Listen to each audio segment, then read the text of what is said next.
Welcome to the Real Connection with Minister Tyrone Bowie Jr. I'm here today with Chris Seabrooks and Britt Ruth from Commonwealth Murals. We're working on a mural that Chris had the ability to design, and he's going to be putting up in Springfield.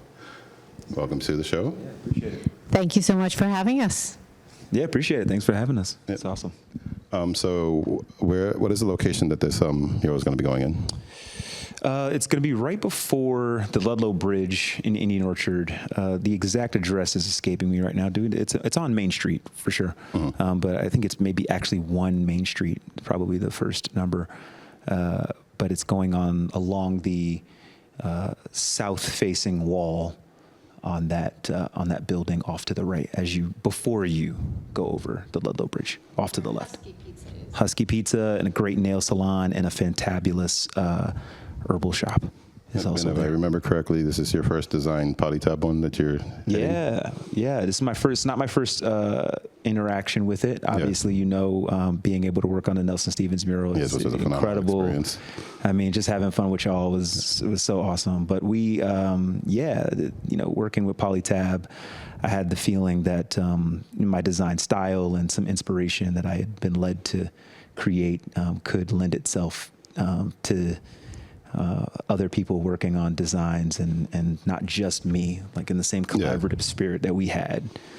It would be really cool to work on. So yeah. Yeah, I've also found, like, just through the experience of working and getting to work with you guys with polytab and painting on it, that it has opened up, like, some of the ways that I approach some of the murals that I do. For sure. Because if someone wants to do the tribal line art that I'm getting really known for, I'm going to find that it's going to be a lot easier if I could just project it on panels and paint it that way versus trying to draw it all on hand on the wall. So there's a few opportunities that I'm looking at where I'm definitely going to try to lean towards trying to convince them to. Yeah, there's a freedom there. There's a forgiveness there where you can actually I also like that it weatherproofs the wall for them too, so it's adding a level of security for them. Sweet. That's awesome, man. Yeah, murals made in this way actually last longer and weather better than murals painted directly on the wall because we have this material and we prime it, so that's a layer of paint, and then we create this outline on it and the paint by numbers when we're doing community painting like we are with Chris's mural, and the community puts a layer of paint on it, and then we bring it back to the studio and we put more and more and more paint on it. Then we glue it up with this acrylic gel, which is like another layer, and when we're done we seal it. So there's 5 or 6 layers basically of paint for every mural done this way, and so it ends up lasting way longer than you're just your traditional mural. Yeah, because in the past I painted a few murals where I realized that I probably should have went for more coats of paint over one spot because that's the only color that faded. Everything else stayed bright. I know, isn't that weird? Some colors just fade way faster than other colors. Gold is notorious for just turning into copper or brass. It's not really gold for long. It's true. It's true. Yeah. Chris designed this amazing mural called Long May She Reign, correct? Yes. Yeah. And I have to say, I mean, we've done over 80 murals in Springfield and in surrounding communities, and so I've had a lot of opportunity to see people react to different murals. And this mural speaks to Black women like none other that we have made. It's the design and the color palette, and I know that that's kind of what you were going for, so I want you to talk about it a little bit, but like I just have to say you nailed it. It's kind of blown my mind, people's reaction, specifically Black women, to this design. Yeah, I think that they've had a huge impact on me coming from, a women-led household. Yeah, my mom being who she is, being a leader, an organizer, a community activist. She's the health commissioner for the city of Springfield.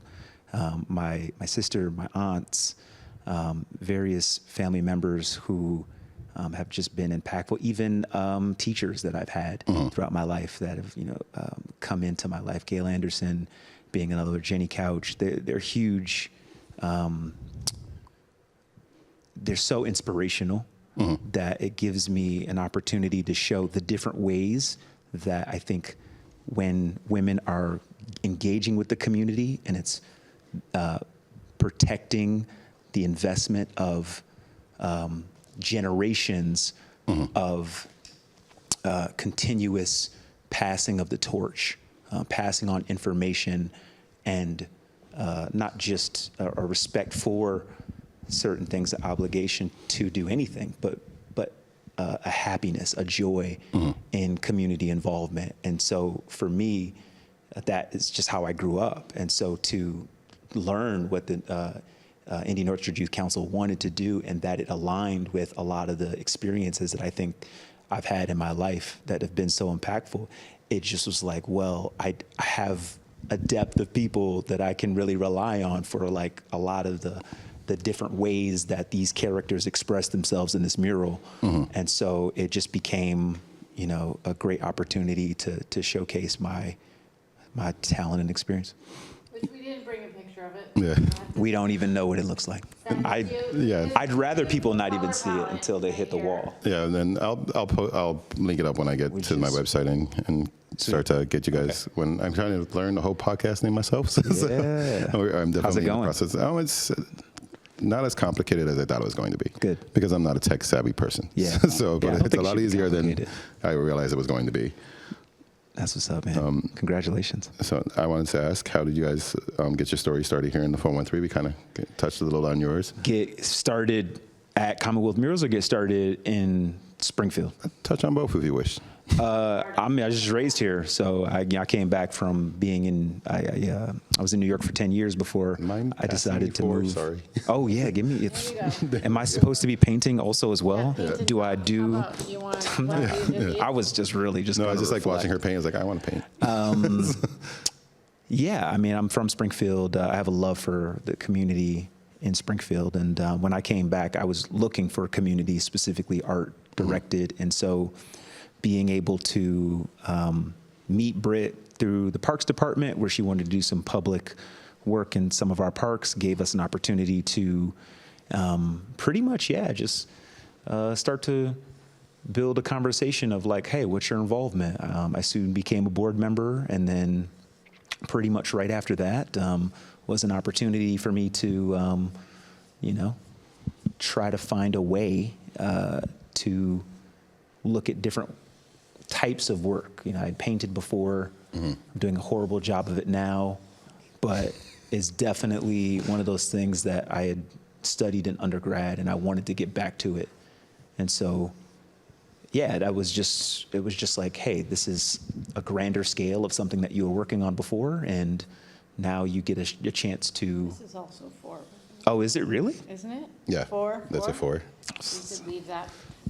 You can't have nothing.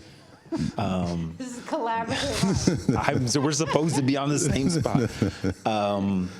So it really gave me an opportunity to get back into something. Art for me is, I think for a lot of people, is therapy and physical expression.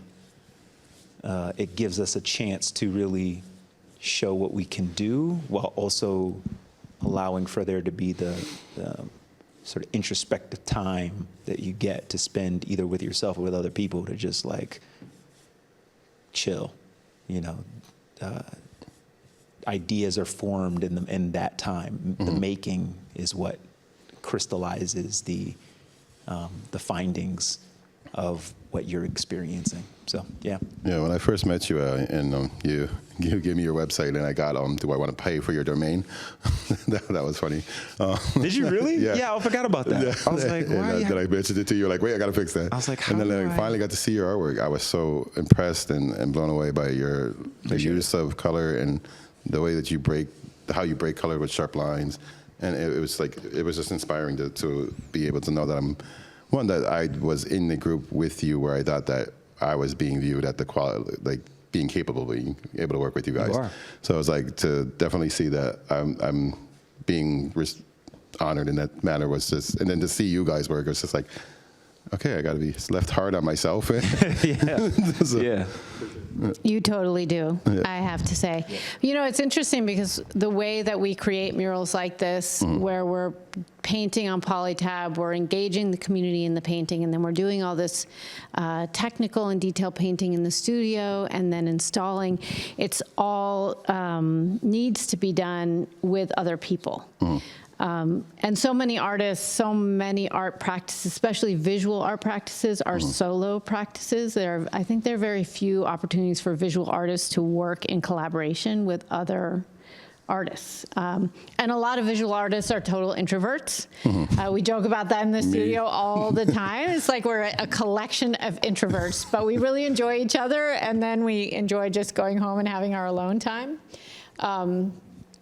It's about, and I think there's something special in creating art with community that doesn't know anything about art, who's maybe never painted, but they can really meaningfully engage and help in the process, and then to have artists come together to, create something together. Yeah. My favorite part about attending or helping and volunteering at the paint parties is watching the dedication that some people take, and you'll see them and they're moving slower than me trying to finish one of my final projects. And I'm just like, I can see an artist emerging here, and it's nice to see, like, it's feeding their creativity. So true. Yeah. And there's not many opportunities to meaningfully contribute to something that's going to have a big and permanent impact on your neighborhood.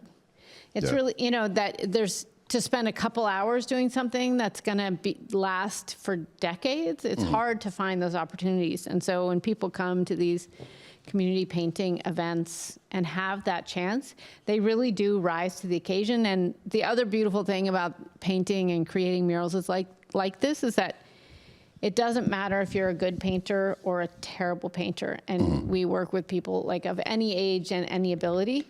Everybody gets to come in where they're at and do what they can do. And even if, like at the paint party we had recently, where we had a lot of little kids that were just like, I'm going to paint a smiley face here, which was not at all part of the mural. It's okay, because we can fix that in the studio. And even if people's lines aren't perfect, or, the first time I attended a mural paint party, I mixed up 13 and 31 in my mind and asked for the wrong color and painted the wrong color like all over the place. Yeah. And it didn't matter because it could be fixed. And now, I run paint parties. So anybody can do it. Pretty successful. The moral of the story. Yes. It kind of erases that fear too. The fear of making a mistake. Yeah. Like, you got to have that childlike excitement about it, where you do draw something in the middle. It's like, oh, I can't paint. Well, you can. It's easy. It is just about doing it and getting through the fear of like messing up. I've learned when I'm teaching people how to paint that I have to get them out of their own headspace, where it's like, it's not a painting for other people, it's a painting for you. Yeah. And stop wondering what other people will view or how they view it. It's if you like it. Yeah. And if you're done and you're happy and you feel it's done, then it's done. And no one's opinion. And if they think, are you going to finish it? It's like, it is finished. Yeah, exactly. When it's done, you'll know. Yeah, and and getting people to like understand how to be more freeing with their artwork, because we are all guilty. We've all been there where we've are so hard on our own selves that there's not a time that anything we produce that everyone else is loving, and we're like, yeah, no, it's all crap. Yeah. and it's not the case. Like I literally learned how to value my murals by being part of the master class, because for me it was just work, and I was just paint the mural, move on to the next, go paint another one, move on to the next. And there's so much volume to get done, where you're like, oh, I can't obsess over this like little sort of accent or chin or color that is giving me trouble. Like, I've got so much more. I've got 4 panels to finish in 2 weeks. You know what I mean? So it really was like, give people enough work to do, and you realize that, oh my gosh, like, I don't need to obsess over the small details just yet. Like, there's the volume of work that's, I mean, it's good. Both. Yeah. I think it's both, because we do obsess over the details, and we're not going to put anything up in the community that's not totally done and looking good. And, you know, it's like a sacred trust we have with the community when you're putting up public art, because it's not just for you. It's not just for a particular client who's commissioned a piece, who loves your work already and wants a specific thing. No. But do you want 10? I was just looking at 8. 8? 824, just the other day. Okay, there you go. For those of us who are listening to this on the radio, we have paint by numbers, and there's paints with numbers on them. No, it's yes, we're painting on a mural fabric. Go ahead. The recording today is both my radio show and going to be the video recording of it for this. Yes, so we are painting while we're talking. Correct. It's a giant paint by numbers. So when you hear us talking about 8 or 10 or 7, they're all different colors. Mm-hmm. And it's a 5x5 piece of the mural that Chris here designed called Long May She Reign. That's going to be, when it's finished, permanently installed in Indian Orchard. Mm-hmm. Now, do you guys want to touch on how Commonwealth Murals got started? Sure. I grew up around Amherst. And so I'm a 413 baby. Mm-hmm. No public art to speak of in Amherst, no street art, no murals. Growing up, it just wasn't a part of my consciousness until I was in my 40s, I think. And I went on a solo trip to Barcelona. And the first day I was there, I signed up for a walking tour of street art. I did not realize that Barcelona is one of these street art, like, meccas in the world. So I got this tour, I learned all about it, and it was love at first sight, and I became obsessed. And because I was there by myself, I could just totally lean into my obsession. So every day for hours, I just walked around Barcelona and looked at street art. Mm-hmm. And immersed myself in it, and then came back and I was like, okay, where are the murals? Where's the graffiti? Where's the street art? There's not much around here. So I started looking online and finding like hidden graffiti spots across the state. And when people are doing a mural or a mural festival, and I would just get in my car and go and meet muralists. And I went one day to Worcester and happened upon 2 amazing muralists. They go by Pichiavo. They happen to also be from Spain. And they were rushing to get their mural done because they had to go on to some other mural somewhere else. Mm-hmm. So I sat on the hood of my car in the parking lot in front of their wall, which was the side of an apartment building in Worcester, and watched them for like 5 hours. Mm-hmm. And then I came back the next day. I came back 3 days in a row and watched them just paint this whole mural. And they're just beautiful to watch because they're like one creative soul in 2 bodies. Mm-hmm. They would just be painting, and sometimes they're painting on opposite corners of the wall, and sometimes they're like literally like right on top of each other. But they don't talk. They're just painting, and then maybe like once an hour they step back and they sit down on the ground and they chat with each other and they look at the wall, and then they just go back at it. And so it's like this dance. It was beautiful to watch. But it was also beautiful to see how this work of art was created in front of our eyes and in front of the eyes of the people who lived there, mm-hmm. and to watch the way the people who lived there interacted with it. And by the 3rd day, I was like, you know what? I can learn how to do this, because I was also watching the festival organizers and what they were doing and how they were supporting the artists.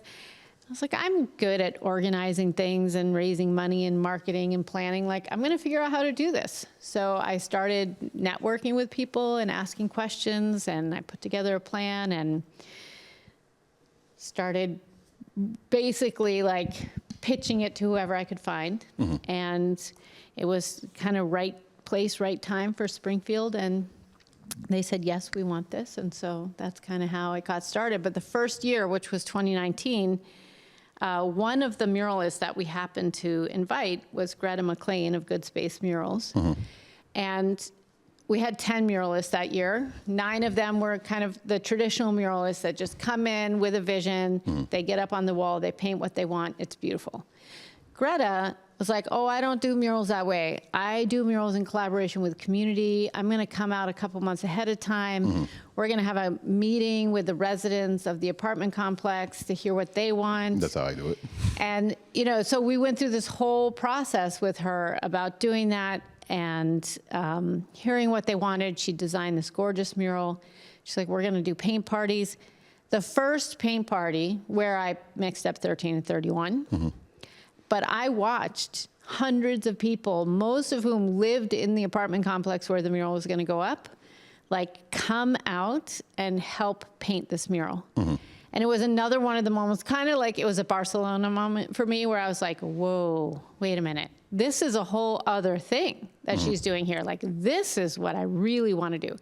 And so she and I worked together for many years. She trained me and the Commonwealth Murals crew, and everything that you guys, all the training, everything you guys got in doing the Nelson Stevens murals, all like the methods that she developed. So we have to give a lot of props to Greta. And that's the short version of the story. Well, well, you guys kind of already touched on what work you do. So we're going to move on into what motivates you guys to continue your work. What motivates us? I mean, art is extremely powerful. It always has been for me as a kid who was imaginative and learning to move, make, and think simultaneously and create these expressions that I could look at and identify my worth in them.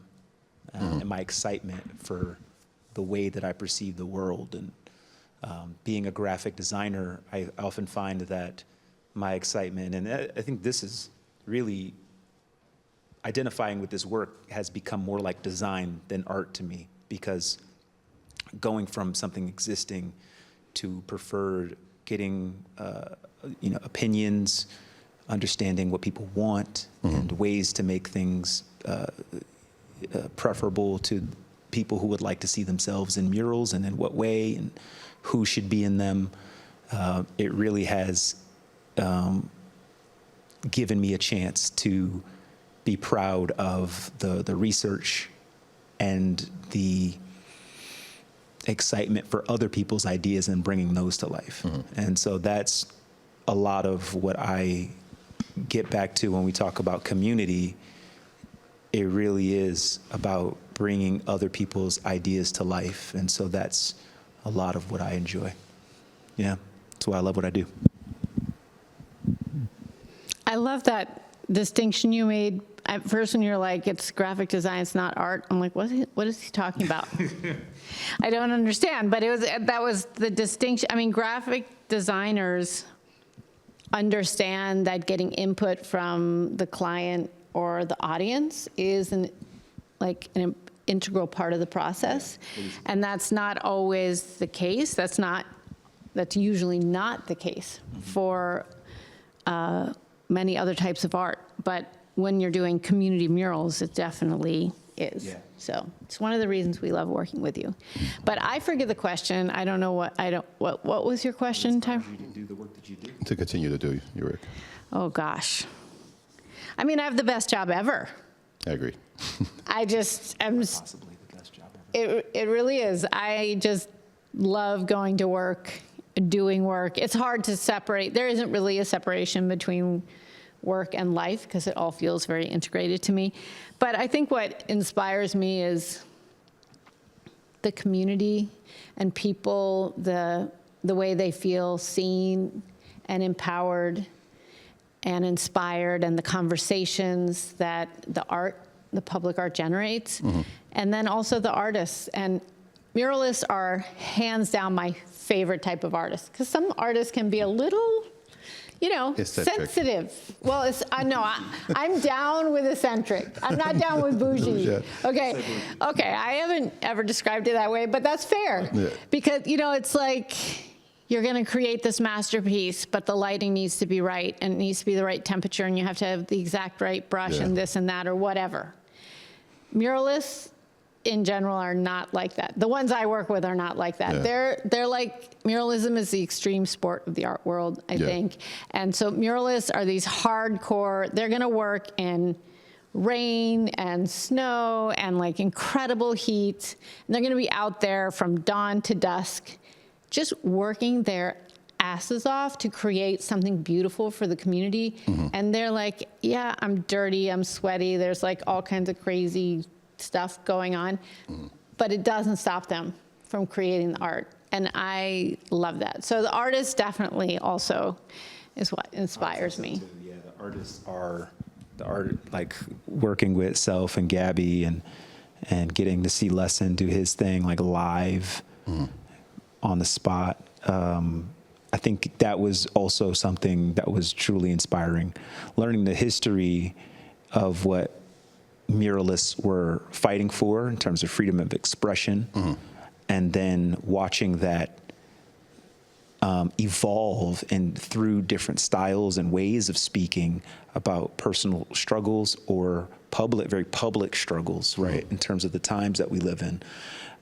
Artists have something to say about that, and to see each individual person add their way of communicating to it. It's like, oh, well, I have a language too, right? I have a way of speaking that it was just inspiring to see people put up great work. All right. So what was the most important, or you feel has been the most impactful piece that you guys contributed to? That's easy. I mean, it was easy for me. I don't know. You go first. As Nelson's work, obviously. I mean, he's part of a group of people who understood that there are images and distortions that are being placed upon Black people that we are having to see and react to, and we should be able to control how we see ourselves in terms of the beauty of who we are as a people.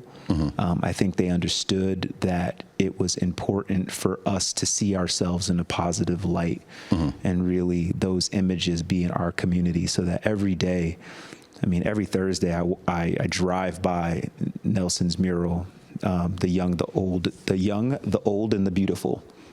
And I look at that mural, I think of y'all for real. Like I don't think of the work that it took to get done. I think about the connections to the people that helped us create something very special.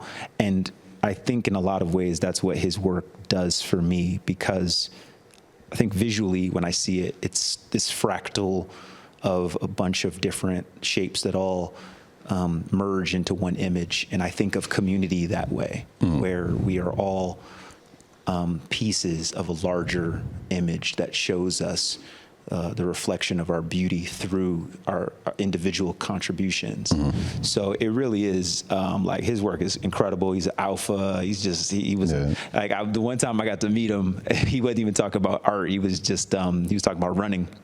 And we were at the Wall of Fame, where my mom is also on the wall. And I just finished speaking about how awesome I feel like she is. And then he comes up behind me. He's like, "Hey, you a runner?"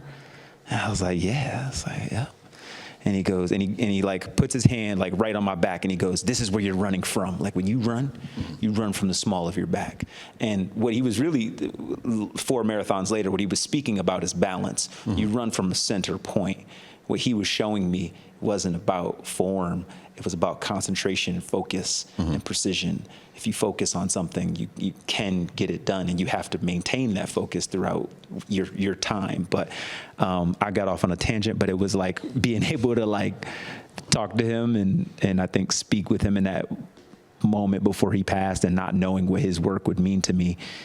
He's just awesome. He was just super cool. And so that has to be my favorite work. It will always be. I don't care what I work on. That'll be my favorite, because it introduced me to somebody that probably got all of this started. Yeah.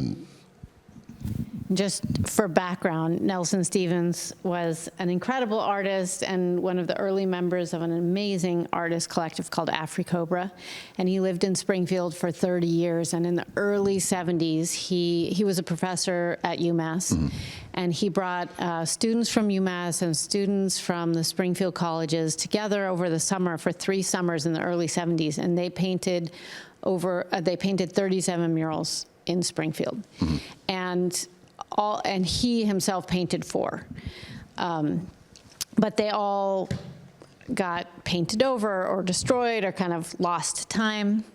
And I started working with him in 2021 to recreate the 4 murals that he painted. And then he very sadly passed away a couple months before we were supposed to start painting the first mural. We recreated based from photographs 2 of his murals, the Tribute to Black Women and the Wall of Black Music, in 2022. And then the mural where we all worked together was the third of his 4 murals, called The Old, the Young, the Beautiful. But yeah, he was an incredible artist, and really like paved the way, and for me is the example of how you do public art and why you do public art. So I'm glad that you called him out as your favorite, because but now I get to pick another one. Yeah. But there's so many, but they're all like my babies, so it's kind of hard. Like, you're not supposed to have favorites, but I will say, that first mural we did with Greta, that really opened my eyes to the power of doing murals this way. And over 700 people helped paint that mural. It's beautiful. It's on Dwight Street in Springfield. But a year later, we did a very small mural, and it was our first training of 4 artists in Springfield in this method. But we did a small mural of a man that was known as Preacher Man. And Preacher Man was a person who was so well known and totally beloved in his neighborhood and his community, and lived a very long life. Gave so much to his family, his community, and towards the end of his life struggled with mental health challenges, spent a lot of time on the streets, and would interact with tons of people on the streets. He would tap on people's car windows and give them like little tracts from the Bible or lottery numbers to play, or just give them words of encouragement or tell a joke. And but he was an imperfect person, like we all are, but his imperfections were just kind of played out in public. And he passed away in 2017, and we made a mural of him. And in this mural, he's depicted as a beautiful portrait, and he's kind of depicted in the way that like saints are depicted on the walls or the ceilings of churches. And while we were painting this mural, hundreds of people came by every day and stopped their cars and got out and said, I heard that a mural of Preacher Man was going up, and I had to see it for myself. People were coming and crying and taking pictures and taking video, and like his family was coming. And one man, I'll never forget, he came and he was looking at it, crying, and he was saying, seeing this mural of Preacher Man makes me believe that seeing him like celebrated like this in the public space makes me feel like no matter what mistakes I make and no matter how imperfect I am, I also have value. And it was so beautiful. And that mural really helped me understand the power of making public art, celebrating our neighbors, our friends, the people that really make a difference in our lives that no one will ever know except, the people immediately around them. And since that mural, everywhere we go, there's so many murals in Springfield now of just ordinary people. And that mural is what started that, because people are like, oh, we get to make murals of like our mother or our friend or this person that helped me back in the day, and so we've done so many like that. Nice. So yeah. How could others help support you guys in the future with future projects? Yeah, come paint with us. It's fun. It's easy. So follow us on Instagram, common.wealth.murals. Anytime we're doing open studios or having a paint party or some other kind of event, we will post it there so people can come. We will also post artist calls when we're having a training or looking for designers.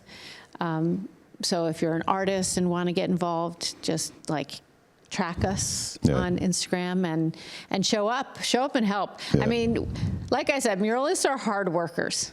So really if you show up and help and do some work, don't mind like getting a little dirty and be like, where's the paintbrush? How can I help? Let me wash those brushes. Like you're down with us forever. Yeah. And do you feel there's anything to add, or you agree completely? I think that's all. That all makes total sense. Yeah, and you guys can definitely check out The Real Connection at PUA413.com/The Real Connection, and we're going to link this show and how to get a hold of him from that page there. And there's the last question, because you guys kind of hit all over the questions. Already? It went by so fast. Well, because Here, this is 10 if you want to put some 10 right there. No, I would ask, like how did you guys get started? But you already told me that, so it would be a little redundant. So I would football. Are there any upcoming projects like the one we're working on that we should be looking out for, and where else can they find your work, Chris? Man, that's tough. Upcoming projects. I mean, I feel like I just finished a season of stuff that, working on Jazz and Roots Festival was incredible. So graphically, just to have that opportunity was really fun. It's a great special festival too. Yeah, it's just so much fun. I mean, we all came out and we're just partying, a couple of line dances. It was a joy. It really was. And my family goes to that festival all the time. So it was like, oh my gosh, it was so much fun. Yeah, I'm always looking for design opportunities. At chrisseabrooks.com, there's a sort of portfolio of my work, but on Instagram at the same title, Chris Seabrooks. That's where you can find me. That's usually what I'll be working on. I love the event that my sister, I talked about my mom a little bit. My sister is hosting an event called New England Noir. Yep. In Southampton, at Southampton's winery. It is an incredible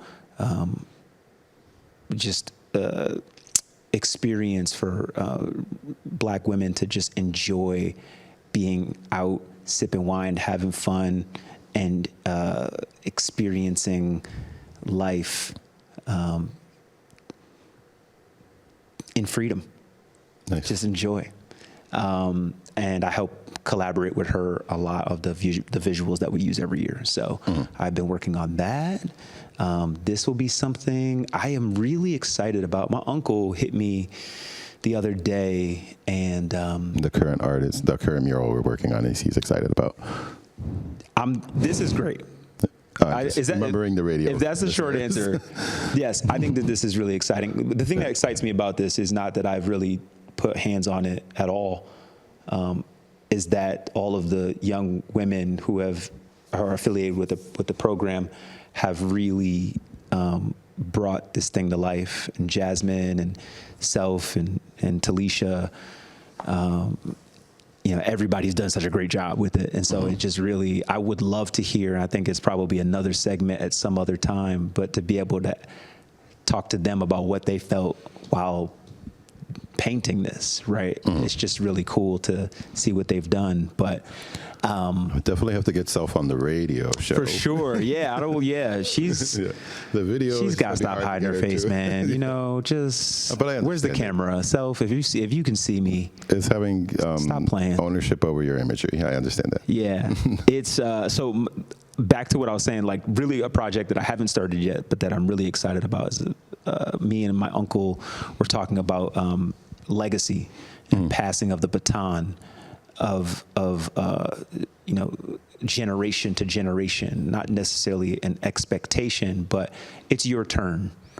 And we related that to track because of the way that you are passing a literal baton in a relay. Yeah. And so I'm really kind of excited to work on that and what that might mean. That might be a mural, most likely, but really talking about or showing what it means for somebody to take their heritage, take their excitement for what people have given them and run with it. So I'm really excited about that. Awesome. Yeah. That's an amazing idea. I can see it already as a mural. It's going to be great. So what's upcoming projects? Yeah, any upcoming projects that they should be looking out for, or where else can they find it? We already touched where they can find your work. Well, we will be doing an unveiling of this mural in September. I don't remember the date. And another unveiling of a mural we're doing in Holyoke on October 3rd. This fall, we're running an online course with an amazing muralist who today is finishing up a beautiful mural in Springfield. His name is Eric Oakday. He's been a muralist for over 20 years, and this is Photoshop and Procreate for muralists. to really compete effectively and to kind of up your game in the mural world, you need to be able to design digitally, I think.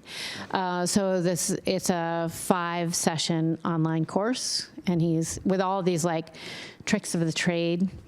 And then there's another course we're running online that's starting, I think, in February. It's called the Muralist Toolkit, where we're going over some of the stuff, a little bit of what we went over in the training, but how to budget for a mural, how to project planning, like what about insurance, what about lifts, how do you engage community effectively in your design process, and how do you present mural designs to clients. So it's kind of like a whole how-to that Greta and I are going to be teaching, so that's happening. And something really exciting, we are going to be running a training kind of like what you guys did, but the training you were in, we were recreating one of Nelson Stevens' murals. But we're going to be doing another training. It's going to be based here in Holyoke. We're going to be creating, we'll put an artist call out on our newsletter and social media with giving priority to Holyoke artists. Nice. To have a couple of work muralists in pairs and to design 3 murals, paint with community engagement, community painting. So that will probably start in early 2026. Nice. And we'll put those up in like this spring, early summer. Yeah, I'm super excited about that. Sounds like a great opportunity for a Holyoke artist. So this is why I love you guys being an organization. I will always promote you guys to be the people that do the work here in our community. Good. Yeah, when it gets closer, I'll share all the info with you, and you can share it on your platforms. Definitely. That'd be great. Yeah, definitely get it on the radio show and on my website for you guys as well. Amazing. And then personally bring it to some people as well. Love it. Love it. There's so many of the local artists that don't connect to the internet world. So they miss out on a lot of the call for artists because they're either immersed in creating their artwork or just find the whole internet world overwhelming. Do you find that they're also not part of collectives? Like, what does it mean for an artist to hear about something, right? Like you touched on a little bit that you know them, but how do they go about getting that work through groups, or how does that work? So because of me being one of the first muralists in Holyoke and being much like you guys are, and I would go and find the blank wall, go to the organization that had the wall or the people that had the wall, beg them to let me use it for art. Once they started being part of the process of the design of the art, they were more for it, and then once it was up, they were all, I ended up getting more projects from them. So, and then the way that I do it is I walk around and I ask people, okay, like, are you an artist? Do you like to do art? Would you like to see yourself in a bigger project? And then, so every time I meet somebody new, I ask them about their artistic capabilities, so I can find out if I can place them in anywhere that I can that will benefit them as well as our community. That's great. Yeah, they need that. I mean, I think this group has taught me so much about the collective of just following what everybody else is doing and recognizing those opportunities that you can also be a part of through other people. But if you don't necessarily use social media, how do you know, right? So just looking at that process. Well, like a lot of people have voiced to me in the community meetings that I have hosted that they miss the bulletin boards the stores used to have. Nice. Because the corner stores are just there, and they had to go to the corner store, so they're going to be walking by it and they're waiting in line. It's just going to be one of those opportunities are there to read. And then so many stores have eliminated those. Those babysitter posters on the telephone poles where you just pull a tab. Yeah. And it's going to be but like people are still doing it, and when you're stuck in a spot like a laundromat, you're looking for something to read. Absolutely. Because you're getting tired of staring at your phone, so you're going to start to look around, and a lot of the times that's when for artists, it's when we're finally taking a look up to take a breath from a complex life that we're pushing through ourselves through. For sure. And then we'll get that look up and see the opportunity and be like, I'm so glad I looked up. and take that breath. Yeah. What about, because you asked us, and I just want to give you a chance to answer for yourself. What are you working on that you're really excited about? This.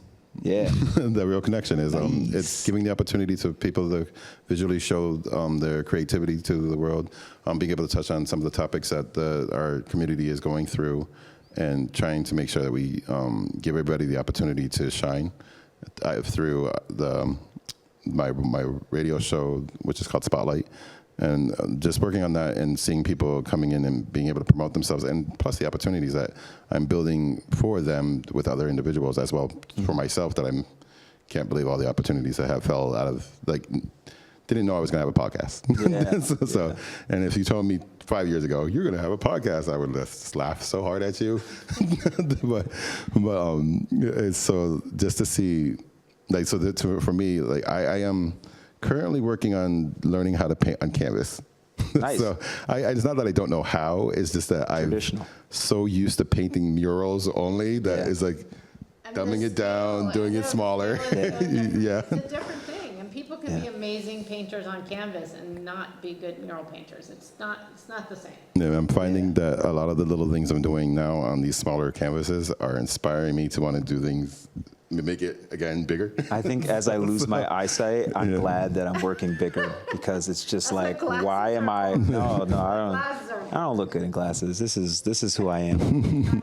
I just need to increase the work size that I operate in. That will allow me to fake it. Those who can see my tablet, you'll notice the words are huge and bold. They're bold as they bold.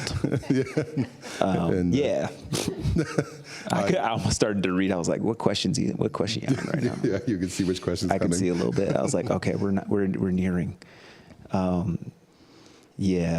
I remember starting on canvas back at Alabama A&M, and I enjoyed it so much.